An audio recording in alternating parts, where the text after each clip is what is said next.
ആരാണ് പുതുഭാഷകൾ സംസാരിക്കുന്നത്?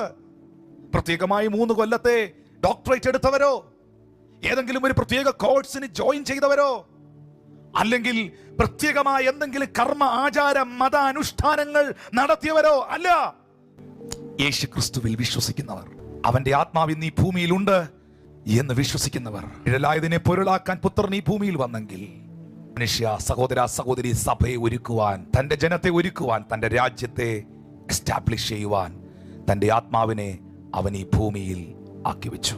അവന്റെ ആത്മാവിന്ന് ഈ ഭൂമിയിൽ ഉണ്ട്. പ്രിയപ്പെട്ടവരെ, ദൈവത്തിന്റെ ആത്മാവേ, ഹോളി സ്പിരിറ്റ് ഓഫ് ഗാഡ്, എന്നിൽ വരണമേ എന്ന് വാ തുറന്ന് വിളിച്ചാൽ, എന്നിൽ വന്ന് നിറയണമേ എന്ന് ആത്മാർത്ഥതയോടെ വിശ്വസിച്ചുകൊണ്ട് പ്രാർത്ഥിച്ചാൽ അല്പമായിട്ടല്ല. യേശു പറയുന്നു, തന്നിൽ വിശ്വസിക്കുന്നവർക്ക്, തന്നോട് യാചിക്കുന്നവർക്ക് പരിശുദ്ധാത്മാവിനെ എത്ര അധികം നൽകും.